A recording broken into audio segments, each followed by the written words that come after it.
Hello, well, today's April 25th, 2013, and I just have a few things I'm going to go over here today just to make sure that I'm caught up on those things that are concerning me.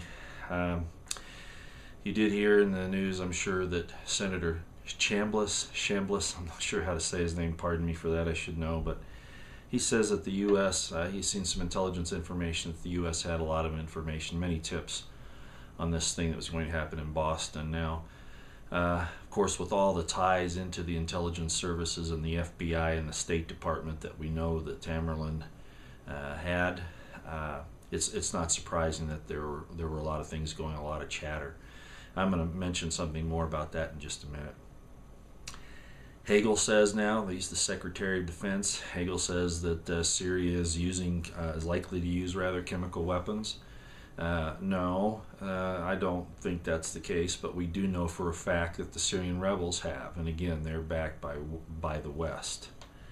It's just amazing to me, how our people can twist the facts, even right in front of us. Say one thing one time, the evidence comes out, and then they turn it around, and it's like everybody forgets, what they said before.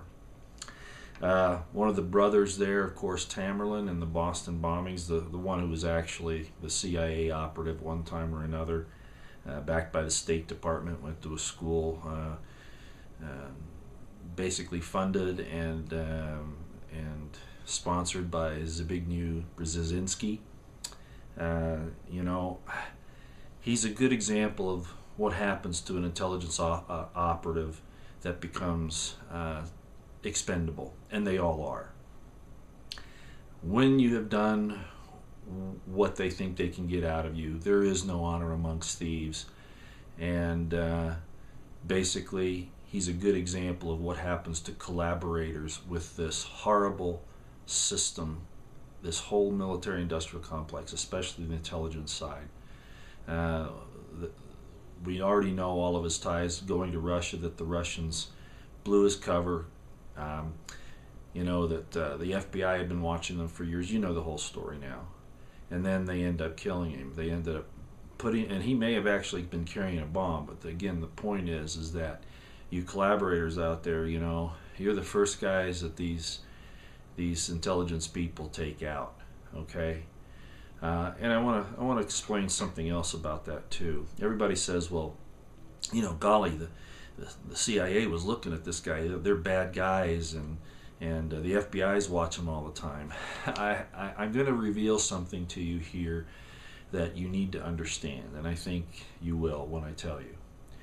A psychiatrist, to stay practicing as a psychiatrist, at least in most states that I'm aware of, has to have his own psychiatrist. He has to go, and I don't know what the periodic time is, but at particular intervals, and talk to his psychiatrist. That's part of him staying board certified, or keeping his license, or a requirement of his profession, whatever. The point is that psychiatrists have psychiatrists that watch them.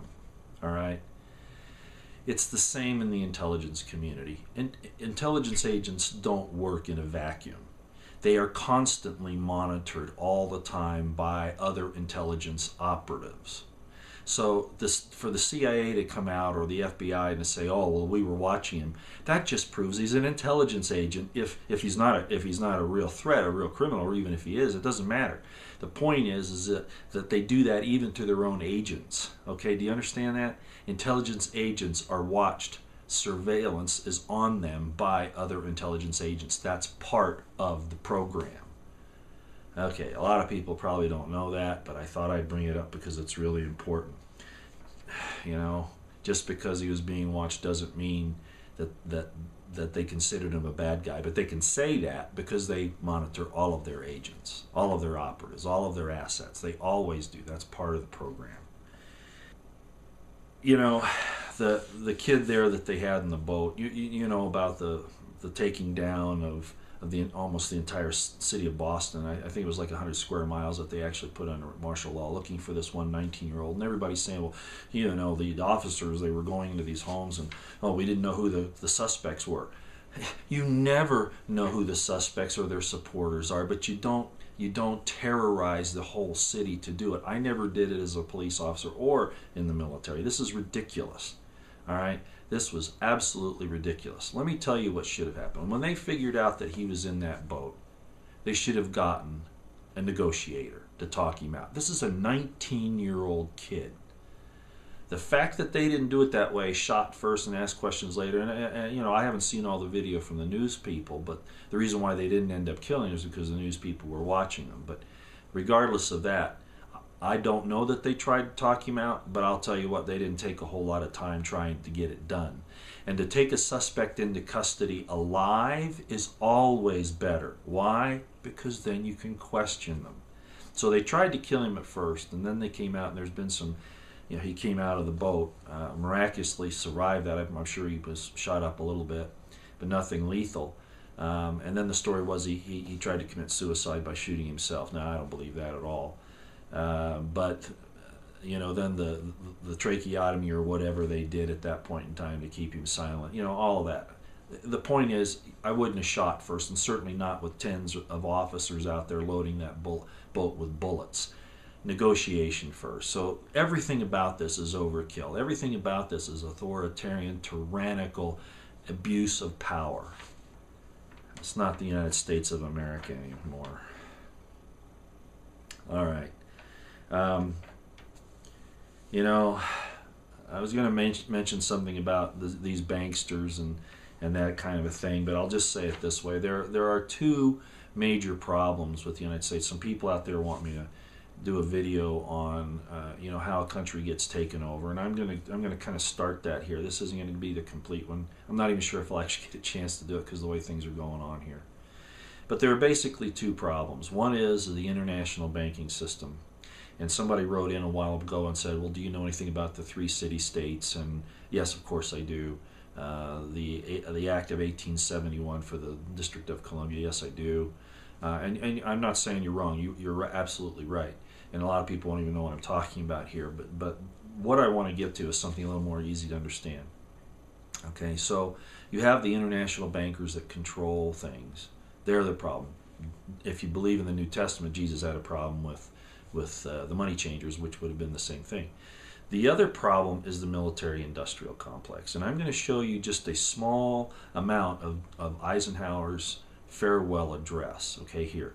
I'm going to put the actual URL in the description box below so you can type it in and go and listen to the whole thing. It's about 15 minutes. But this part of it that I'm going to show you, it takes about 3 minutes, is really the nuts and bolts of what he was trying to say. And I want you to hear it. And up front, I'm going to tell you this. Eisenhower did not believe America should be weak. He believed that we should be strong. He believed in a strong defense, okay? Defense. You know, not offense. Strong defense. He actually ended the Korean War. Okay. He believed in a strong defense, but he was also aware that there could be tyrannical seizure of power by the military-industrial complex that could be used against the American people. And that he warned against. And you know how he said that had to be managed, how that military-industrial complex had to be watched and controlled? By the vigilance of the people. There is no other check.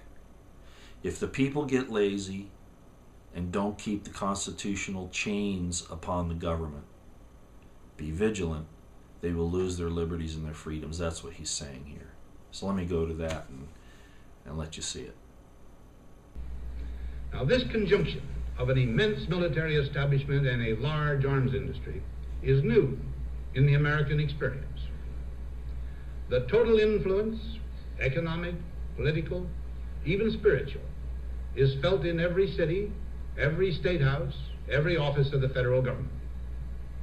We recognize the imperative need for this development, yet we must not fail to comprehend its grave implications. Our toil, resources, and livelihood are all involved. So is the very structure of our society. In the councils of government, we must guard against the acquisition of unwarranted influence, whether sought or unsought, by the military-industrial complex. The potential for the disastrous rise of misplaced power exists, and will persist. We must never let the weight of this combination endanger our liberties or democratic processes. We should take nothing for granted. Only an alert and knowledgeable citizenry can compel the proper meshing of the huge industrial and military machinery of defense with our peaceful methods and goals, so that security and liberty may prosper together.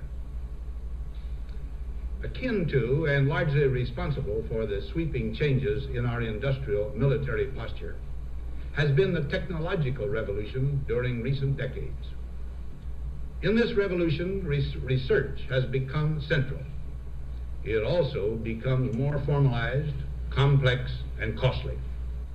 A steadily increasing share is conducted for, by, or at the direction of the federal government.